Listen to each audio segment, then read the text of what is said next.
How would you describe Dools? Kris, I think you'll hear this a lot, is just a nice guy. Probably one of the best I've played with. Knows his strengths. Yeah, been at the club so long, Kris has certainly got that love for the club. Unlike a lot of footballers, I think Kris is an intelligent lad. I think he's really intelligent. Very friendly, very probably generous with his time. I think it's probably one of his biggest attributes as a player, the type of person he is and what he brings to the squad. Good sense of humour, good personality. In football terms, good to have about the dressing room. He was a consummate professional and a consummate professional who scored goals, which is a good formula for a hero.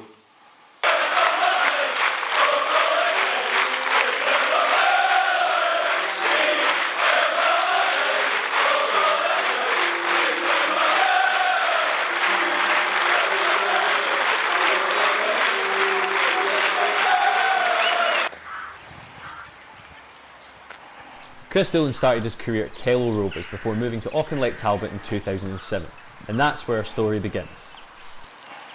When I had Kris at Auchinleck, the first time he came to notice was we were playing at Kello Rovers, and I think it was the old Jackie Scarlet Cup, or probably Ardagh Glass Cup it was called at the time.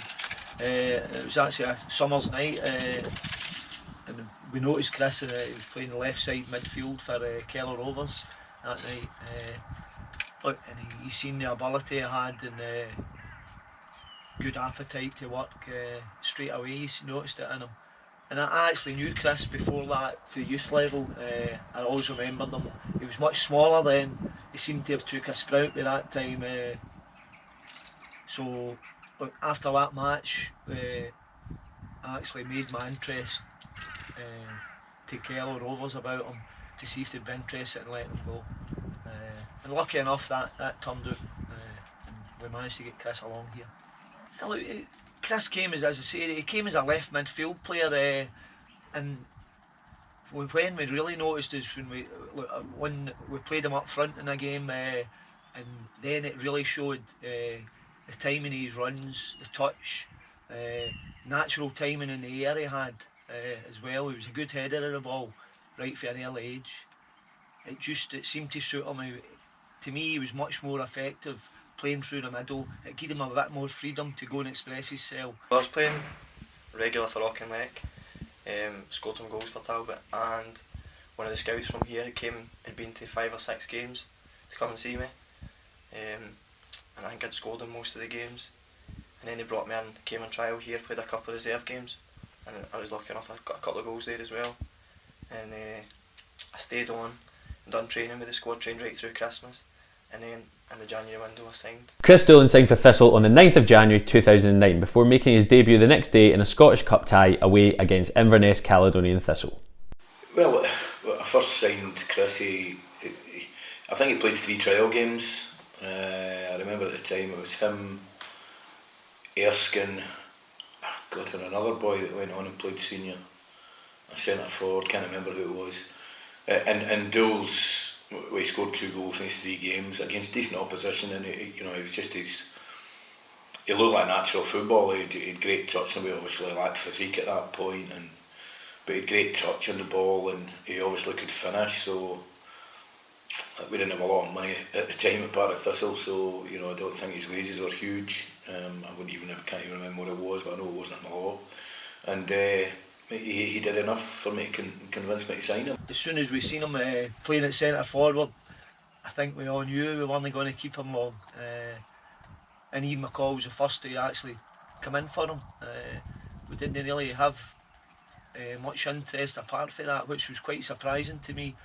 In fact, I remember one game we were going to Stonehouse Violet. They're no longer a club now, Stonehouse Violet. It was a Scottish Cup tie, and Kris had been doing really well, and I had made up my mind that day. It was one of the games I was going to leave him out just to play the other guys to give them a wee run at it. And the scout for Partick Thistle actually turned up at the game that day, which I always remember. I always find it quite funny. But I spoke to Kris before the game. I said, "Look, Kris, I'm going to give the boys a run today," and he, no problem at all. He took it in the chin, come the next training night, a lot of players would assault there. Again, he's best, excellent at training, excellent. Nothing put him off. That shows you about his attitude. It was nothing fazed him. He was always concentrating on going to being a footballer. I'm loving it, absolutely loving it. Can't complain. It's been a massive rise for me, but settled in really quickly. The boys have been brilliant with me, and I feel I've adjusted quite well with the level of football as well. I think initially you come through the door and you're judging on me thinking this guy needs to go to the gym first and foremost because he was the size of a £5 note. But as a striker coming in, you're enjoying the competition. You're maybe looking to play alongside each other. And I think that there was good competition at the time. Kris had an eye for goal, similar to myself, and you thrive on these sort of things. But yeah, I certainly thought he definitely needs to go to the gym because he wasn't the biggest back then.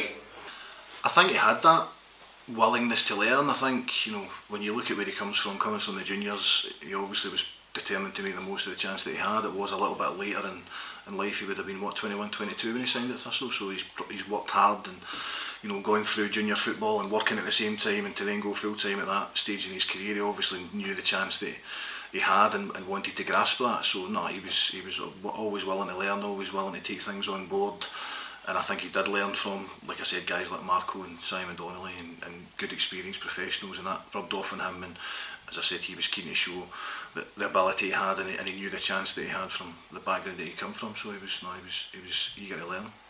Well, I played in the juniors. I told this story a couple of years ago. I played in the juniors, so I think my debut I lost a tooth, or my second game I lost a tooth and had stitches. So I seen the junior game as this rough and ready game, and then somebody said that Bobby Denny's bring a couple of trialists in for the juniors, and in rocks in Kris Doolan and Chris Ayrshire, two guys that were probably the same width as my thigh. So it was unbelievable the fact that they came and they're so slight, but his quality was there, and both their qualities was there for all to see. I know it's a Kris Doolan documentary, but it's hard to mention one without the other, really, because they've done so well for the club.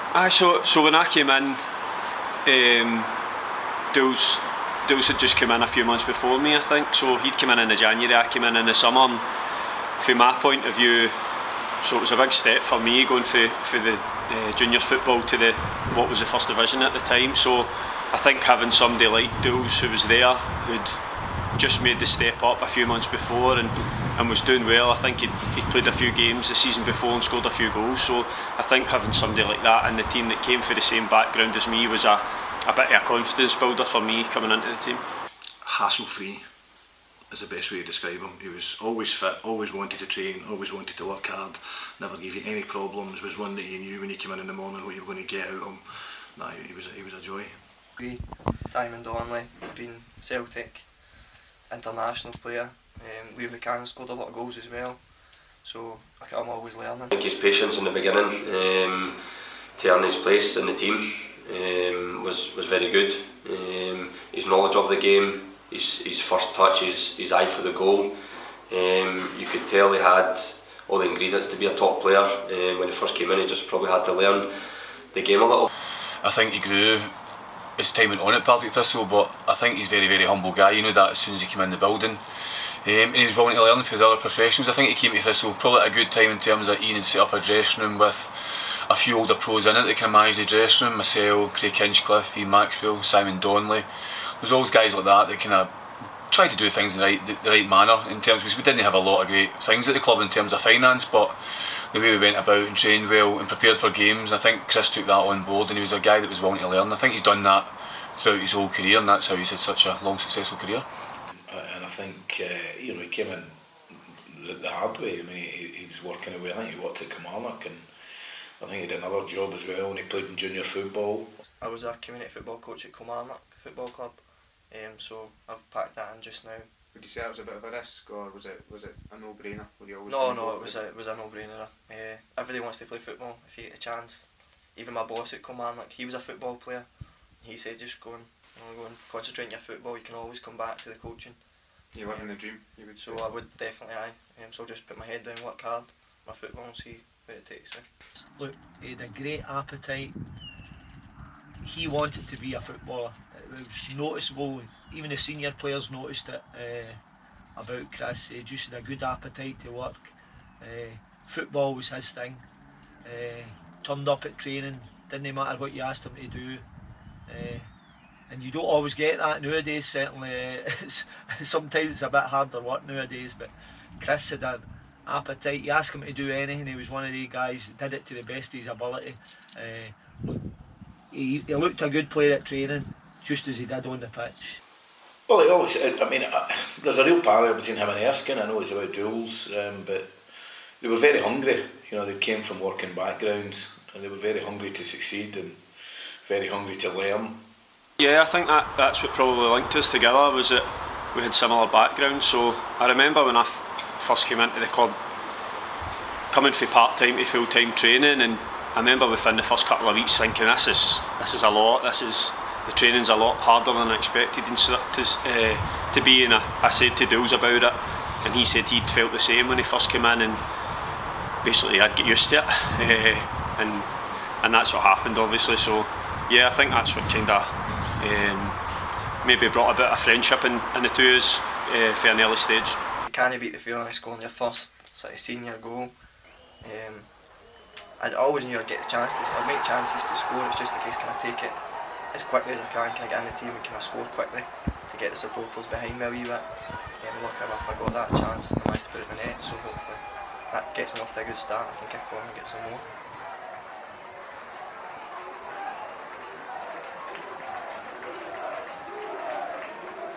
His first touch was sublime. That was always there. He didn't have something he probably couldn't teach. I think we've seen that after the first week or two, that he could pull the ball out of the sky for 30 or 40 yards in the air and he'd kill it dead. And he had that natural composure in front of goal as well. I think you've seen that in his first early goals actually. I remember scoring down at Dumfries and scoring up at Ross County, and he showed that level-headedness and didn't panic in front of goal.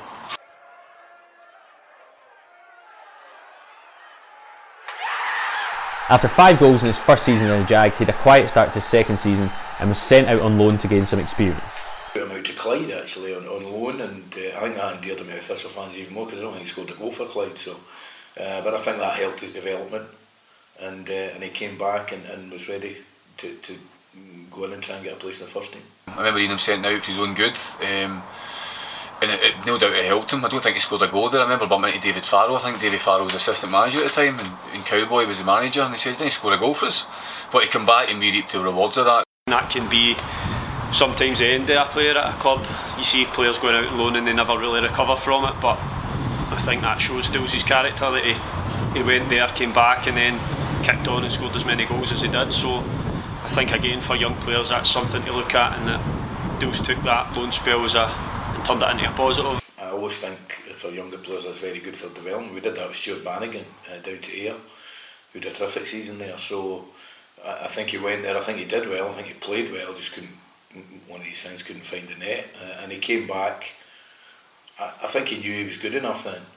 He had to work on a lot of aspects of his game and his physique, but I think he knew he was good enough. So in that respect I think it was really worthwhile. After returning, he scored on the last day of this season. It was a goal that set the foundations, as Kris was about to have his first of 8 seasons hitting double figures.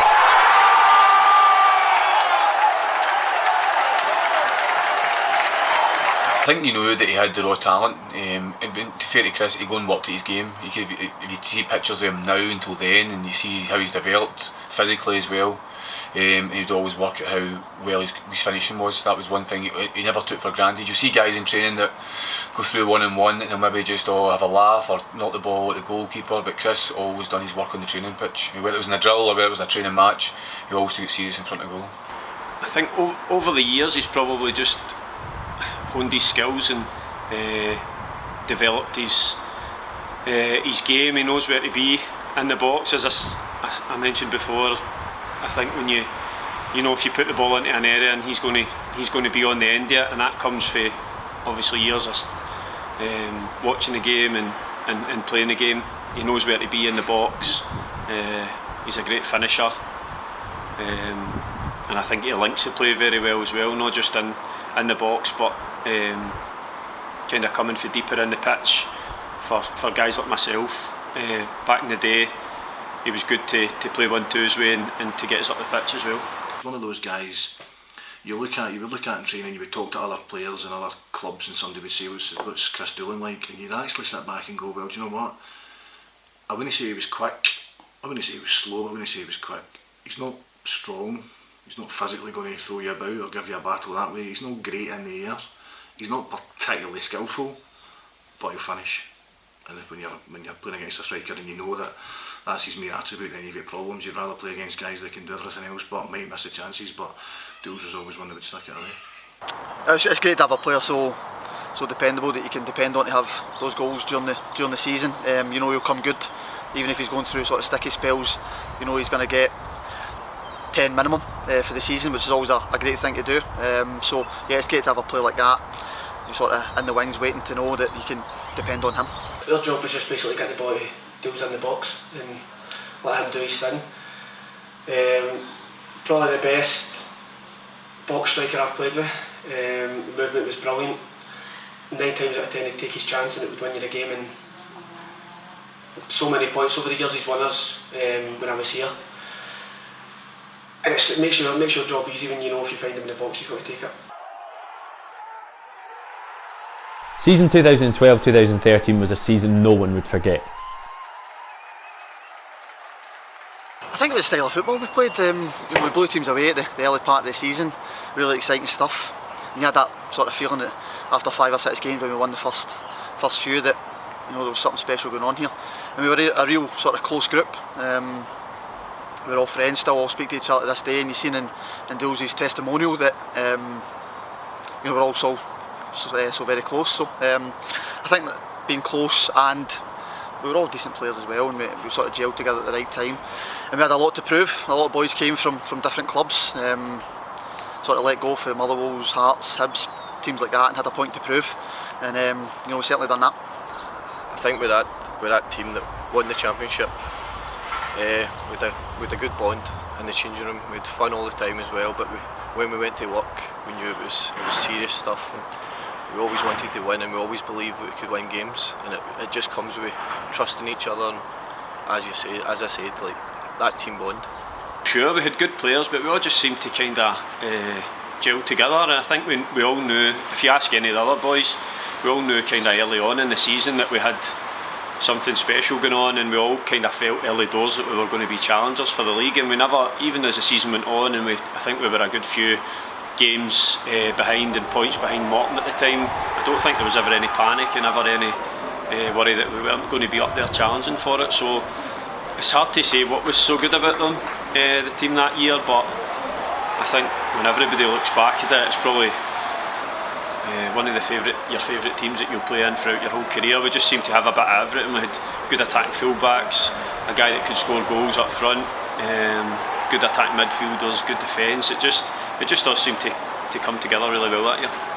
We had experience with Hughie Murray, Dools, a couple of older ones as well, Stevie Craig when he came in, obviously Archie, and I think a lot of boys were coming off and maybe getting released for clubs, and I think that was a big part of it as well. We had a point to prove, and we had a great start to the season. I mean, we started the season on fire, and I think that gave us the belief to continue that form. There's a kind of feeling of a good feeling about the club.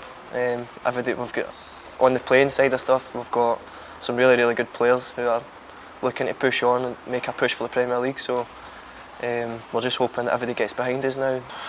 I think the whole team, the whole formula team just worked. The whole chemistry was very good. We had a really good mix of older professionals. We had a couple older guys, myself, Davy Rowson, Craig Hinchcliffe was kind of coach. Max was running about things, obviously wasn't playing. And we had a good balance of hungry young players coming in as well. We had Chris had been about the club, Chris Ayrshire as well for a couple of years as well. And you had the likes of Conrad, Taylor Sinclair, guys that all had knocks but had a chance to go and make a career out of the game, a second chance so to speak, and you find out a lot about guys that grasp that chance. And they got a good start, and they actually had a good pre-season tournament. I think they played here against Celtic's younger lads and Everton I think it was. And sometimes you just hit the ground running, and it was just free flowing after that. But they were a real tight knit, and I think you've seen that when they all came back for Kris's testimonial game. I mean, they're still a tight knit group, still all guys all still talk, and when you have success like that, it usually forms a really good bond, and the boys had that bond for the start. Sometimes things just click. It's not. I couldn't actually put my finger on anything if I'm being honest, but it made us work so well together. I think it was just a willingness to try to score goals. It was, as you said, like Squiddy was on one side, and I knew if I got my chance, I would likely shank it to Dools, and Dools would get a tap in. So that was just the way it worked out. Like, they were all striving to beat each other, if I'm being honest. That was my target. As soon as I came in, I knew it was going to be a challenge to see who would finish top goal scorer. That was kind of what was driving me on. I think every team needs a guy like Dools. I think that's the thing in football, that you see it throughout every level, and every team needs a guy that's going to put the ball in the back of the net. They're priceless, they're worth their weight in goal, and it's a player like me who creates chances, then there's nothing better than when you create a chance and somebody sucks it away. Look, the guys made it easy for me. They got me the job, made it very, very simple. I think from a personal point of view, you realise quickly that players don't like change. They like things to be the same, especially when they're young, and some of them are quite naive at the time as well, and they just want, everything's going well at the time for them, they just want the same as same. So you guys like Kris Doolan, Hugh Murray, guys like that, and Pates as well, that kept the boys all together, and Kris played a big part in that as well, and keeping the guys all in, keeping their feet on the ground, and more or less saying them not to panic, not to worry, things will be okay, and that's what you're looking for, because when things are going as well as that, you just want things to keep the same. Add a couple of players to get us over the line that we did, and the rest is history. Partick Thistle made it to the first cup final in over 40 years, facing Queen of the South in the Challenge Cup final in Livingston, a game he went on to score in. It tells you everything about his character and the way he was as a player. It was a massive day for the club, and it was really hard to leave him out, but Stevie Craig had been doing well at the time, so we went for Stevie in the shape we were playing, and everything happened so quickly with Big Aero getting sent off after the penalty, and it just went a bit mad, but Kris still kept his cool under pressure and show his calmness in front of goal to get us that equaliser, and the place just went mad with all the fans running on the pitch. It was just disappointing to then go on and lose the game in penalties. Even when we had a couple of hiccups, we knew we could turn it back on again, and we managed then to get there, and it was kind of against us. I think we had a bit of luck as well with the game up in Cowdenbeath where it got called off with fog, so all these things need to go in your favour to win a league, and it's definitely something that I look back on fondly. When you're young at that age, you think it's going to happen every year, and I wish I took it in a bit more when I'm at this point in my career.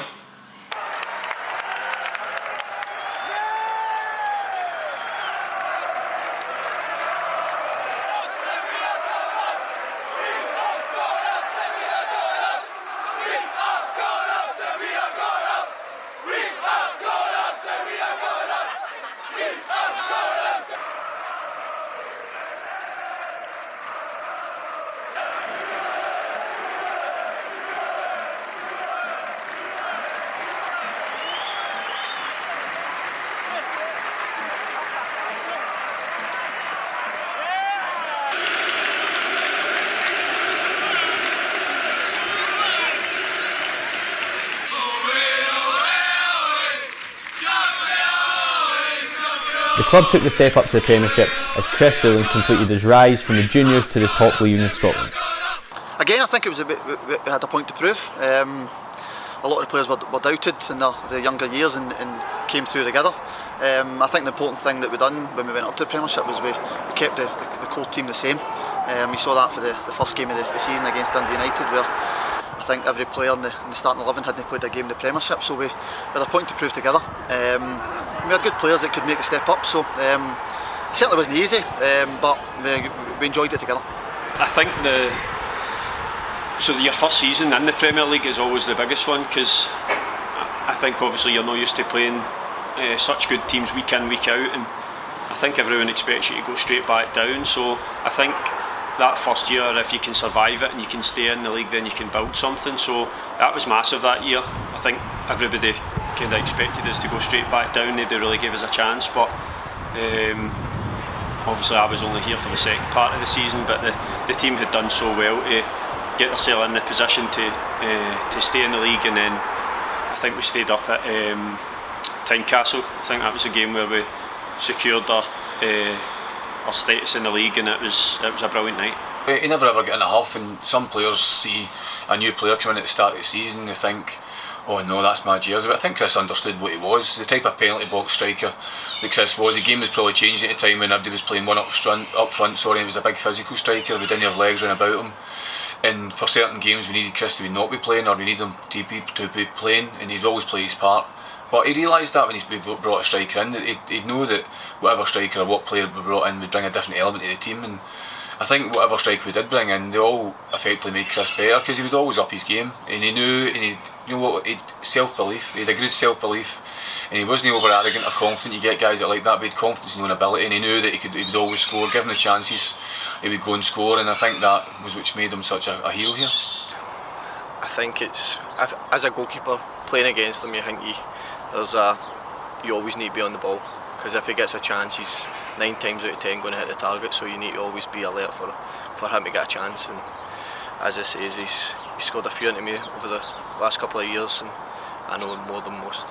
I think the overriding thing about Kris is he worked incredibly hard. He recognised, as I said, the chance that he had to go and make a career, and I mean, I don't think he would have thought he would have turned himself into the Thistle legend that he has, but he always had confidence that he could score goals at any level, and that's been proven. You know, there's not many that will score the number that he did in the Championship and then follow that up over such a consistent period in the Premiership, which was obviously great to see and great to be involved in, and great to watch him develop into the top Premiership striker that he was. So no, he's an example from a hard work perspective, understanding the opportunity you've got and working as hard as you can to make the most of it, rather than just thinking it's going to come your way. I think that humility and that willing to learn. I mean, Kris will tell you himself. I mean, I brought in a lot of strikers when I was manager because we had to. But he was always part of my plans. We always had him there at the club. But he was never a guy that would go and shut your door. He would just prove you wrong or give your answers on the pitch when he was called for as a sub, or any time he would start. You knew what you were going to get with Kris generally, and you knew he'd go to a run-up form that he would be happy with himself. But when he did get that chance, he would often go and reruns of 3 or 4s and 5 goals that he would score in every game. So he was just that type of guy that was willing to learn, and he was humble, and he realised his place as well, and he done his talking on the pitch. I think that's the biggest compliment you can give him, rather than banging down his people's doors and having tantrums. And he was always ready to go on the pitch and play. I always talk about, he was on the bench, whether somebody was down injured after 1 minute, Kris would be on. I remember Kris getting injured at Easter Road, and Lyle Taylor still having a huff. He was still in a huff and had his boots on, and Kris went down injured after 5 or 8 minutes. I think he was on his shoulder or a hamstring, and Lyle was still in a huff and wasn't prepared. And Lyle's probably learned from that. When he looks back on that, he would think, what was I doing? But Kris was never that type. He always learned for the right guys, and that's what we tried to preach to Kris. To the younger players coming through, was learn off of Kris Doolan, pick him as a role model rather than the flashiest guy with the flashiest boots that walks on the bus. No, I've scored a few memorable ones. The one at Easter Road, we picked the ball up on halfway line and run half the pitch. Isn't really a kind of goal I would score. I think I've only scored one like that. But that's the kind of goal that sticks in my head.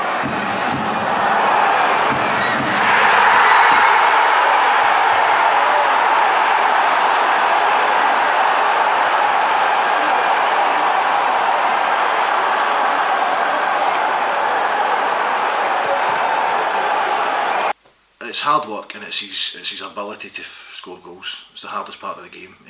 Anybody that's ever been involved in football will tell you it's what sets good players apart from, or great players apart from good players, and he's definitely got that ability to be in the right place at the right time, score all types of goals, whether it's tap-ins that we've seen him score, or goals like the one he scored at Easter Road when he runs from the halfway line and takes it past a few and sticks it away with great composure. So he can do all of those things.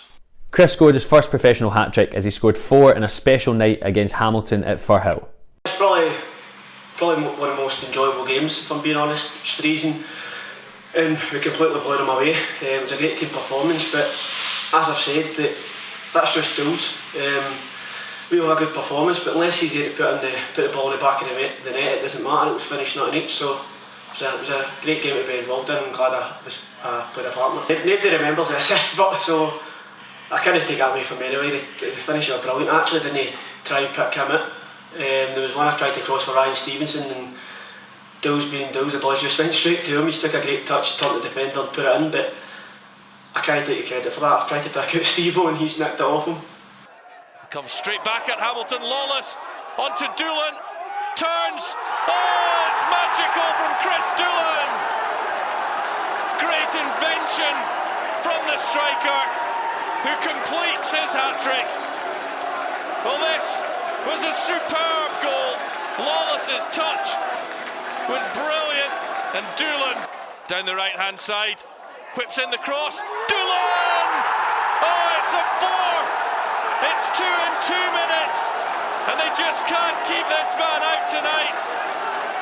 I think you always know Kris is going to get the chances, and the other thing to come with it, he scored 100 goals, and what people don't realise, he did take a lot of penalties. I think you see all strikers that scored a lot of goals, and especially in the top league, that they were usually the penalty taker. Kris only scored maybe 4 or 5 penalties probably. I don't know what the correct stat is on it, but he never took a lot of penalties, which adds even more and makes the record look even better for me. I didn't know he'd be here for quite that length of time, and I know probably had opportunities to leave, and you always felt maybe for the Premier League he lacked a yard, but his movement and his touch going by, and obviously I'd be a liar if I said I fully expected him to score 100 odd, 120, whatever it is, for Thistle, but he certainly had the attitude to do it, the finishing prowess, and he worked his socks off. Kris Doolan worked his socks off to become the player he was, so I can't say I expected it, but I was delighted it happened. He scored his 100th and his 101st against County, and then not long after that we finished top 6, and he scored a goal against Motherwell, which was a tremendous achievement for the club, and one that we probably underestimated at the time looking back on it, and to be there when somebody like Kris scores those goals and earns that bit of recognition and that special place in the record books it's a great achievement for him, and because he is such a nice guy and so well regarded within the change room and within Scottish football, then everybody was absolutely delighted for him. I think it was fantastic the way it happened, and being such a good year, finishing the top 6 and Kris getting that goal. It couldn't have happened a better way, to be honest. 100 goals seems a long way off, especially when you first sign for a club. Not many players hang around long enough to score a lot of 100 goals. So for me that's a big achievement, and it's something I'll always remember, and hopefully the supporters and everybody associated with the club will always remember that as well.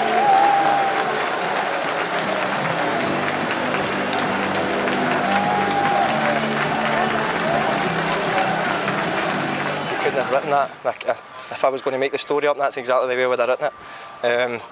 Like I say, that means the world to me, and to have the captain's armband on at the time was brilliant. And you often see these guys that have t-shirts with notices or signs or messages on them that wear them for ages. I don't think Kris had to wear that for too long. You always expect him to get that goal. But just the manner, the way it all happened, and it was a great finish to a great season, getting top 6 and Kris getting his 100th goal. Absolutely ecstatic. I think you can see when the goal goes in that what it means to us, and especially at the end of the game. That was the equaliser.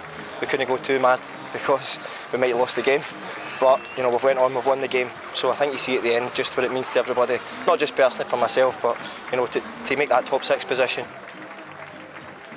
It was obviously when he got his 100th goal, I was the goalkeeper who scored, didn't he? So to be fair, I can probably look back at it now that I was at least part of the celebration, even though I didn't like it at the time, and obviously Partick got the result that day, and it's a weird thing that I was on the bench for Queen of South when he scored his first goal as well, so I seen number 1 and I seen number 100, so I'm quite privileged to be there.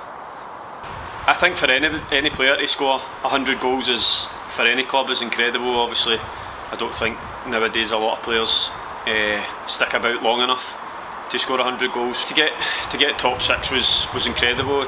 I think, as we spoke about before, about coming up into the league and you're not sure what you're going to get from it. Staying in the league is obviously a priority, and you build on that every year, and I think that's at the start of each season, that's what you're looking for, is just to stay in the league. So I think for a club like us at the time to come up and after a few seasons to get to the top 6 was probably the pinnacle of my time here, and I would say probably the same for Dools and the rest of the boys as well. So it was an incredible achievement at the time, and I think when you look back at how things have went for the club now and the position they're in now, that I think you realise what a great achievement it was. After the highs of top 6, a real low was to follow. Thistle and Kris were relegated back to the Championship after a playoff against Livingston.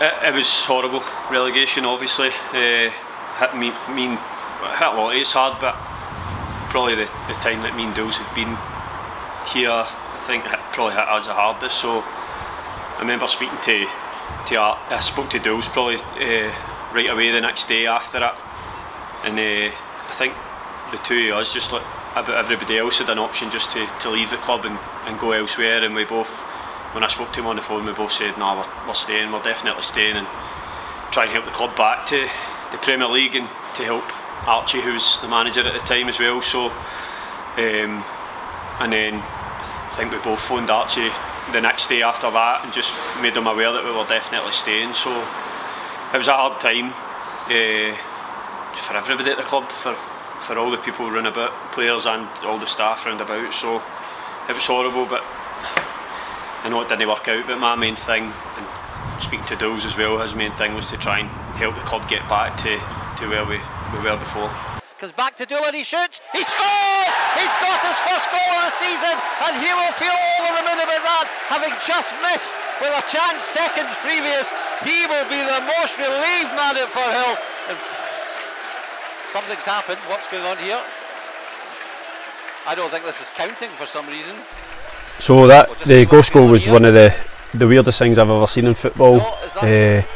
Could not believe it at the time. It was a clear goal, obviously everybody's seen that, and I think the weirdest thing for me at the time was he gave the throw in, and on the pitch I just did not understand what was happening. We were celebrating, then I seen the linesman flagging, and I thought, what's going on here? Nobody can be offside. And then when he gave the throw in, I couldn't work it out. I lost my head a wee bit, to be honest. I was shouting at the ref, shouting at the linesman. I think I get booked for it in the end up, but one of the craziest things I've ever seen. And I think the strangest thing about it, or the worst thing about it, was actually one of Dools' better goals.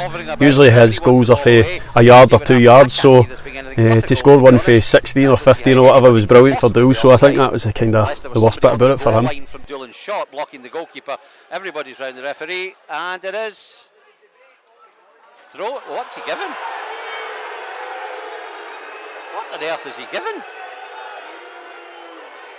I have not a clue what he's given here. He's signalling for a throw-in, but I've no idea how in any world that could possibly be the correct decision.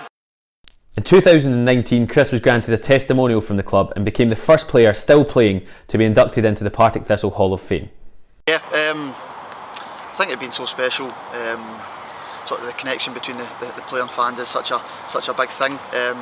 Kris has certainly got that, and in terms of what he's done on the park, obviously all his goals makes him a legend, but off the park as well, he's such a nice guy, and he'll speak to any fan or going about the place, so he's such a great guy in that sense. And being here so long, you get that sort of close connection, and you see on the park, you know, the boys that have got that close connection with the club, really sort of, you see them giving that wee bit extra, and Kris was certainly one of them. So he's thoroughly deserving of all the accolades he's getting in the Hall of Fame last year. His testimonial year and the testimonial game, you saw everybody how close they came together, and he had such a great day. So yeah, being at the club so long, Kris has certainly got that love for the club.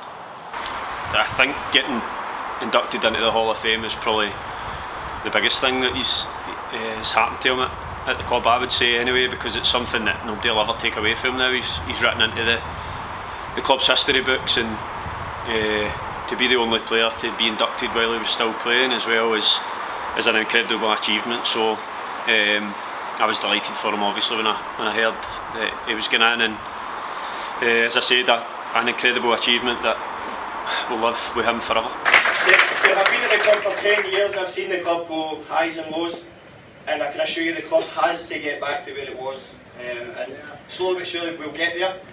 But you know, you, the fans, are the ones that can help. You're the extra ones, the 12th man, like everybody says. But for me personally, you have taken to me so well, and like I said, individually, I thank each and every single one of you every single day, because it's an absolute pleasure for me to come and play for this club, and to score 119 goals so far and counting. Like I said, it's a massive pleasure for me to now see my name in the Hall of Fame alongside Chick Charnley, Jerry Britton, absolute icons of the club, not just legends. You hear people talk about legends, but these guys, they're icons of the club, and the club needs icons because it's what gives us identity, and not just in Partick Thistle but in Scottish football. These icons are the type of people that relate to Partick Thistle, And once again, thank you very, very much for inducting me. I'm sure it means the world to him and his family. I think to be here for so many years and to put in so much that you put in as a player that maybe goes unnoticed, people don't see, but I think to put in the hard work and day to day that you put in as a player, and to be here for so long, score so many goals, and I think to be recognised for that is obviously what the Hall of Fame is. As I said, that'll never be taken away from him, and it's an incredible achievement. I'm sure that it's probably the best thing that's happened to him with Thistle.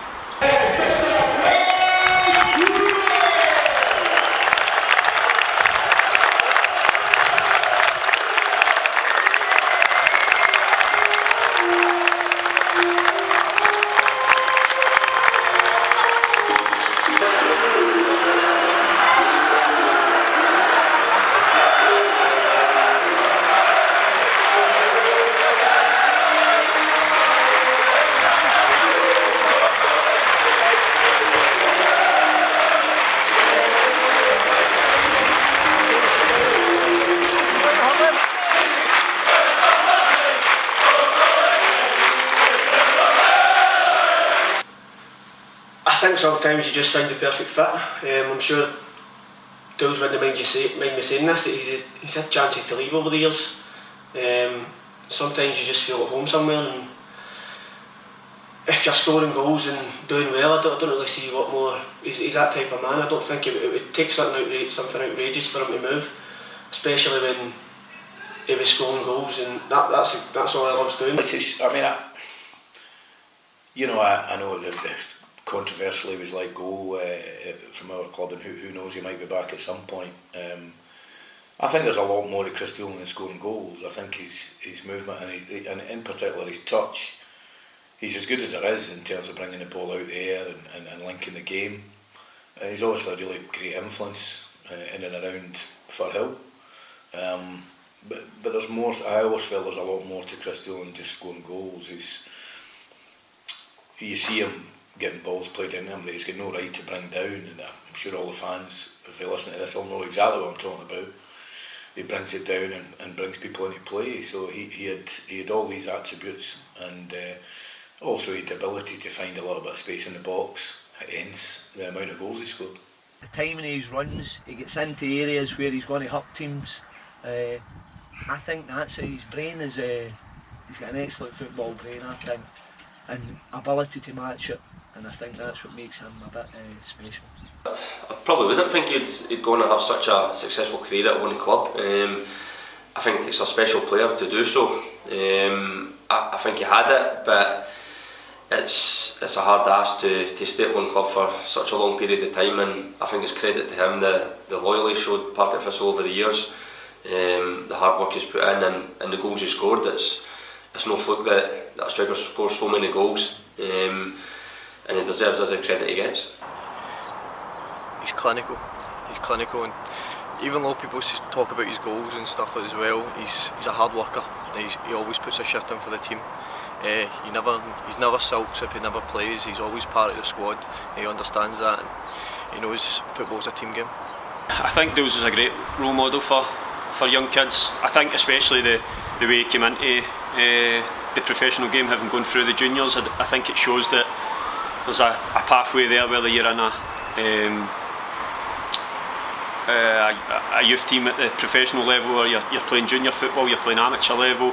I think it shows that there's a pathway there for you. I think younger players can learn from Kris Doolan. I mean, even in his short spell he had under me at Ayr United, I thought his attitude to the younger players was absolutely spot on, and how he talked to them, how he tried to help them, and it's a thing that I felt, and this is only my opinion, everybody's allowed their own opinion, but it's a thing that I think it could have been utilised over a long period of time at Partick Thistle. So I think he is a fabulous role model, and particularly a fabulous role model for a Partick Thistle player. Kris played 401 times for Partick Thistle and scored 121 goals and counting. Kris, congratulations on your testimonial. It's something you absolutely deserve for your contribution to Thistle over the years. You've been a terrific player, you were a pleasure to play with, a pleasure to coach and a pleasure to negotiate your testimonial contract with. Congratulations, you deserve everything you've got from the game. Well done. Just like to congratulate you, Dools, on a remarkable career at Thistle. It's a shame it's came to an end, hopefully not for forever. I'm sure we'll be back in some capacity. It was an honour to play with you, you're a great guy. Just happy I don't need to do your running anymore, but it was well worth doing it for all the goals you scored, and wish you all the best for the rest of your career in football. Dools, well done on your such a successful career at Partick. I wish I could have been there for a wee bit longer of it. You deserve your legend status at such a great club. Kris, you've had an outstanding career and a fantastic career. You've not made as many appearances as me, thankfully, but you've more than made up with some quality goals and some special moments for, I think, all the fans and for myself, Scott Patterson, and all the coaches that you had through your time at Partick Thistle. It's been a pleasure playing with you all these years, playing with you and against you. Hope you have a great year, a great testimonial, and you deserve everything you get. All the best, mate. Dools Banzo here, congratulations, mate. Such a great career at Thistle. Thoroughly deserved all the merits you're getting. Such a legend, scoring over 100 goals, over 400 appearances. And on top of it all, such a great guy. So congratulations, mate. You still need to work your pace a wee bit. Kris, great to see what you've achieved in your career. All the lads here, we've always kept track of what you've been doing, and if anybody deserves it, it's certainly you. All the best, Kris. Congratulations, Dools, on everything you achieved at the club over your 10 years, and I'm sure it won't be long before we see you back in the dugout, and hopefully I'm standing beside you. Jules, congratulations. I hope you have a fabulous night, and I will see you at Firhill very soon.